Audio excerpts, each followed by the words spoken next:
सभी को नमस्कार। प्रिय विद्यार्थियों, आज हम राजनीति विज्ञान का लेसन नंबर 1 राष्ट्र निर्माण की चुनौतियाँ यह कर रहे हैं। एक बार हम पूरे सिलेबस को कर चुके हैं, आज पुनः आरंभ कर रहे हैं। इस लेसन का पहला क्वेश्चन जो है वह हम पहले कर चुके हैं। क्वेश्चन का नाम है राष्ट्र का अर्थ, परिभाषा, बाधाएं और उन्हें दूर करने के सुझाव।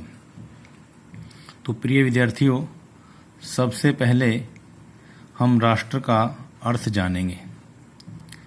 राष्ट्र शब्द को अंग्रेजी में नेशन कहा जाता है, जिसकी उत्पत्ति लैटिन भाषा के शब्द नेसियो से हुई है, जिसका अर्थ जन्म अथवा जाति है। तो प्रिय विद्यार्थियों, अर्थ को करने के बाद एक राष्ट्र की परिभाषा याद करेंगे। इसमें 2 परिभाषा दे रखी हैं, आप एक भी याद कर सकते हैं। पहली जो परिभाषा है वह बर्गेस की है। बर्गेस के अनुसार राष्ट्र भौगोलिक एकता वाले प्रदेश में बसी हुई एक नस्ल की जनसंख्या को कहा जाता है। यह बर्गेस ने कहा है। ऐसे ही लिकोक की एक परिभाषा है, राष्ट्र से अभिप्राय एक जाति अथवा वंश वाला संगठन है। तो विद्यार्थियों, हमने राष्ट्र का अर्थ, परिभाषा, बाधाएं और उन्हें दूर करने के उपाय ये प्रश्न करना है। इसमें से हम अर्थ और परिभाषा कर चुके हैं। अब राष्ट्र निर्माण में जो बाधाएं हैं उनकी भी एक बार चर्चा कर लेते हैं। राष्ट्र निर्माण में बाधक तत्व कौन कौन से हैं? इसमें 10 बिंदु मैंने दे रखे हैं। जातिवाद, भाषा उन्माद, अक्षेत्रवाद, प्रशासन का गिरता स्तर, असंतुलित विकास, सांप्रदायिकता, गरीबी, अनपढ़ता, दोषपूर्ण शिक्षा प्रणाली, भ्रष्टाचार और राष्ट्रीय चरित्र का अभाव। अब इन 10 बिंदुओं को एक एक करके हम इनको एक्सप्लेन करने वाले हैं। तो पहला बिंदु है अपना जातिवाद। जातिवाद किस प्रकार से राष्ट्र निर्माण के मार्ग में बाधा है?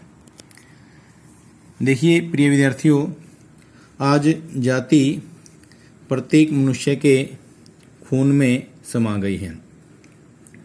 देश जातियों के नाम पे बटा हुआ है और जब तक ये देश इसी प्रकार से जातियों के नाम पे बटा रहेगा, देश का विकास, देश का निर्माण नहीं हो सकता। तो हमें अपने दिमाग से इस जातिवाद को निकालना है, क्योंकि जब तक जातिवाद रहेगा हम राष्ट्र से नहीं जुड़ सकते। इसलिए जातिवाद राष्ट्र निर्माण के मार्ग में एक बहुत बड़ी बाधा है। दूसरा है बिंदु भाषाई उन्माद। उन्माद यानी झगड़ा, भाषा के नाम पे झगड़े। तो प्रिय विद्यार्थियों, अपने देश में हम उत्तर भारत में रहते हैं, हमें लगता है कि भाषा के नाम पे कोई झगड़ा नहीं होता होगा, लेकिन जैसे ही हम दक्षिण की साइड में जाते हैं तो भाषा के नाम पे अनेक प्रकार के उन्माद पाए जाते हैं। दक्षिण के लोग हिंदी को राष्ट्रभाषा मानने को तैयार ही नहीं हैं। वह कहते हैं कि हमारी मातृभाषा अंग्रेजी होनी चाहिए या हमारी लोकल लैंग्वेज होनी चाहिए। तो प्रिय विद्यार्थियों, उत्तर और दक्षिण को लेकर के, हिंदी भाषा को लेकर के इस प्रकार के अनेक बार झगड़े जो हुए हैं, और जब तक पूरे देश की एक भाषा नहीं हो जाती तब तक देश का निर्माण नहीं होगा। अतः हम कह सकते हैं कि भाषा भी राष्ट्र निर्माण में एक बहुत बड़ा बाधक तत्व है। अक्षेत्रवाद। अक्षेत्रवाद की भावना जो है तीसरा राष्ट्र निर्माण में बहुत बड़ा बाधक तत्व है। अपने क्षेत्र का विकास करना, अपने क्षेत्र को चाहना, अपने क्षेत्र से प्रेम करना, पूरे राष्ट्र का विकास न करना, यह क्षेत्रवाद है।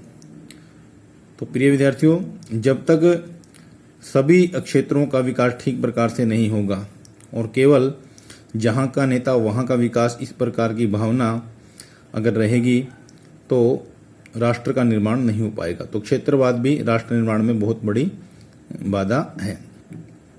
चौथा पॉइंट है प्रशासन का गिरता स्तर। प्रिय विद्यार्थियों, आज प्रशासन का स्तर बहुत गिर गया है। आप देख रहे होंगे जब नेता चुनाव आते हैं तो अनेक प्रकार के वादे करते हैं और बाद में आम जनता को भूल जाते हैं। प्रशासन छोटी छोटी चीज़ों के लिए बहुत बड़ी बड़ी रिश्वत मांगता है। आज एक पीएन की पोस्ट में निकलेगी तो उसके लिए भी अनेक प्रकार के प्रोपगंडे उम्मीदवारों को करने पड़ते हैं। यानी एक छोटी सी पोस्ट पाने के लिए भी बहुत पापड़ बेलने पड़ते हैं। प्रशासन को जो काम करने चाहिए वह काम नहीं करता। अनेक प्रकार के घोटाले जो है प्रशासन के द्वारा होते रहते हैं और जब तक प्रशासन का स्तर ठीक नहीं होगा तब तक राष्ट्र का निर्माण नहीं हो सकता। पांचवा बिंदु है असंतुलित विकास। प्रिय मित्रों, प्रिय विद्यार्थियों, जब तक देश के सभी राज्यों का ठीक प्रकार से विकास नहीं होगा तब तक राष्ट्र निर्माण नहीं हो सकता। आज हमारे देश में कुछ राज्य ऐसे हैं जिनका आर्थिक स्तर बहुत गिरा हुआ है। अगर हम उड़ीसा, बिहार, इन राज्यों की बात करें तो वहाँ पे रोजगार के साधन बड़े कम हैं। आप देखते होंगे जब भी सीजन का टाइम आता है तो यूपी, बिहार, उड़ीसा से हमारे हरियाणा में बहुत सारे लोग काम के लिए आते हैं। वह इसीलिए आते हैं क्योंकि उन राज्यों का विकास ठीक प्रकार से नहीं हो पाता। अतः जब तक देश के सभी राज्यों का संतुलित विकास नहीं होगा, राष्ट्र निर्माण में यह बहुत बड़ी बाधा बनता रहेगा। छठा बिंदु है सांप्रदायिकता। सांप्रदायिकता यानी धर्म के नाम पर झगड़े।